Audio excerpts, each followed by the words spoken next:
नमस्कार, मैं डॉक्टर राशि Mishra Shivani hospital and IVF Kanpur से और कुसुम आईवीएफ छिंदवाड़ा से।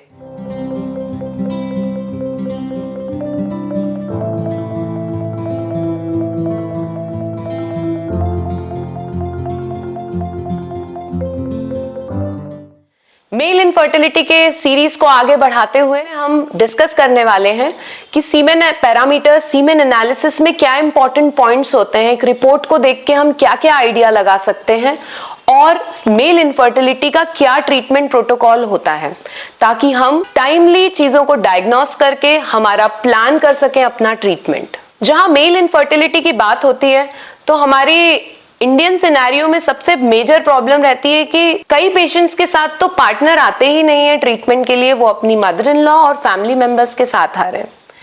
उन लोगों में ये चीज रहती है कि उनका सब कुछ ठीक है, हमें बस ट्रीटमेंट दे दीजिए। तो ये बहुत जरूरी चीज है, जब तक के सीमेन पैरामीटर देखे नहीं है तब तक ये चीज किसी के लिए नहीं बोली जा सकती कि सब कुछ ठीक है। एक ही टेस्ट होना है और बहुत जरूरी है कि वो हो जाना चाहिए, उसे पोस्टपोन करके नहीं रखना चाहिए। टेस्ट में सब कुछ ठीक आ रहा है तो चीजें हम आराम से एक ही की तरफ कंसंट्रेट करके बढ़ा सकते हैं। एक बहुत जरूरी चीज होती है कि ये सीमेन एनालिसिस प्रॉपर जगह पे हो, एक एक्सपर्ट उस सीमेन को देखे, एक एक्सपर्ट एम्ब्रियोलॉजिस्ट उस सीमेन को देखे, एक्सपर्ट जो फर्टिलिटी पॉइंट ऑफ व्यू से सीमेन को जज कर सके कि इस सीमेन से प्रेगनेंसी होने की प्रोबेबिलिटी क्या है। क्योंकि गलत सीमेन रिपोर्ट हमें पथभ्रष्ट करती है, हमारे ट्रीटमेंट को डिले कर देती है और डायग्नोसिस भी गड़बड़ा डालती है। सीमेन एनालिसिस की बात करते समय सबसे जरूरी चीज होती है, सबसे पहली चीज होती है एब्स्टिनेंस की। ये लगभग 2 से 7 दिन का होना चाहिए गैप, 7 दिन से ज्यादा नहीं, 2 दिन से कम नहीं। 2 दिन से कम कुछ कंडीशंस में सीमेन एनालिसिस की जाती है, जब डीएनए या मॉर्फोलॉजी बहुत गड़बड़ हो, डीएनए फ्रेगमेंटेशन देखा गया हो या सारे स्पर्म डेड पाए जा रहे हैं, तो हम फ्रेश फ्रीक्वेंट सीमेन को देखना चाहते हैं कि उसमें कोई जिंदा स्पर्म या तैरते स्पर्म आ रहे हैं कि नहीं। सीमेन एनालिसिस के पैरामीटर में आगे बढ़े तो मेन 3 चीजें होती हैं, स्पर्म का काउंट, दूसरा स्पर्म की मोटिलिटी, तीसरा मॉर्फोलॉजी। ये माइक्रोस्कोप के अंडर देखने वाली 3 महत्वपूर्ण बातें होती हैं।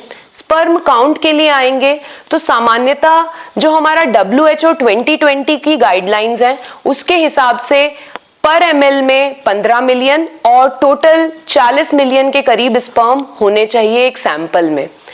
मोटिलिटी के लिए आएंगे तो मोटिलिटी का मतलब होता है कि शुक्राणु कितने तैर रहे हैं, तो इसमें 42% शुक्राणु लगभग तैरते हुए पाए जाना। 100 शुक्राणु देखे गए तो उसमें 42 शुक्राणु तैरते हुए दिखाई देना जरूरी होते हैं, जो आगे की तरफ बढ़ रहे हैं और या उसी जगह हिल रहे हैं। और प्रोग्रेसिव मोटिलिटी की बात करें, जो आगे की तरफ स्ट्रेट, तो 32% के करीब शुक्राणुओं को तैरते रहना जरूरी है। जिंदा रहने की बात करें तो कम से कम 54% शुक्राणुओं को जिंदा रहना जरूरी होता है। यदि शुक्राणु ज्यादा इमोटाइल मतलब नहीं तैर रहे हैं, दिखाई दे रहे हैं, तो इन पेशेंट्स में वाइटैलिटी मतलब कितने, यदि हिल नहीं रहे हैं तो वो जीवित हैं कि नहीं, वाइटैलिटी टेस्टिंग करनी जरूरी हो जाती है। तीसरा इंपॉर्टेंट पॉइंट होता है मोटिलिटी, कंसंट्रेशन और मॉर्फोलॉजी। WHO 2020 के अनुसार इन्होंने बड़े ही स्ट्रिक्ट क्राइटेरिया बता दिए हैं एक स्पर्म के लिए। बड़े सारे पेशेंट ये क्वेश्चन पूछते हैं कि मॉर्फोलॉजी केवल 4% है, तो ये बहुत जरूरी है कि ये लैब क्या प्रोटोकॉल फॉलो कर रही है और हमें WHO 2020 का जो नया गाइडलाइंस है उसी को फॉलो करना चाहिए। और 4% शुक्राणु भी मॉर्फोलॉजिकली नॉर्मल है, मतलब स्पर्म के 4 पार्ट, हेड, कैप, नेक और टेल, चारों चीजें पुख्ता हाल में है, ये काउंट किए जाते हैं, तो मॉर्फोलॉजी नॉर्मल है। ये प्रॉपरली देखना इसलिए जरूरी है क्योंकि यदि ये चीज मिस कर जाएगी, इन चारों पार्ट का नेचुरल प्रेगनेंसी होने में बहुत इंपॉर्टेंस है। कैप एग को भेदने का काम करेगी, हेड में पूरा फैमिली का डीएनए है जो ट्रांसमिट हो रहा है, नेक जो है वो तैरने की एनर्जी देती है और टेल किस डायरेक्शन में तैरेगा स्पर्म ये बताता है। तो ये चारों पार्ट पुख्ता होना जरूरी है। तो सीमेन एनालिसिस के ये तीनों पॉइंट्स, कंसेंट्रेशन, मोटिलिटी और मॉर्फोलॉजी, बराबरी से इंपॉर्टेंस रखते हैं। इसके अलावा पस सेल्स की प्रेजेंस, यदि पस सेल्स दिखाई दे रही है तो सीमेन कल्चर होना जरूरी है, और सीमेन कल्चर में कोई बैक्टीरिया आ रहा है तो लॉन्ग टर्म एंटीबायोटिक का कोर्स देना भी जरूरी हो जाता है पेशेंट को, क्योंकि इन्फेक्शन बहुत ही कॉमन कारण है मेल इनफर्टिलिटी का। अब हम रिपोर्ट के कमेंट पे आएंगे। सीमेन एनालिसिस में नीचे के हिस्से में लिखा हुआ रहता है जैसे नॉर्मोजूस्पर्मिया। नॉर्मोजूस्पर्मिया का मतलब होता है कि सीमेन एनालिसिस पूरी तरह से नॉर्मल है। कुछ बार कुछ रिपोर्ट्स में आता है ओलिगोस्पर्मिया, ओलिगोजूस्पर्मिया, इसका मतलब है काउंट कम है। एस्थीनोजूस्पर्मिया मतलब तैरने वाले शुक्राणुओं की संख्या कम है, और टेरेटोजूस्पर्मिया मतलब एबनॉर्मल शुक्राणु बन रहे हैं। तो ये रिपोर्ट्स का से हम आइडिया लगा सकते हैं कि क्या कारण है जिसकी वजह से ये हो रहा है।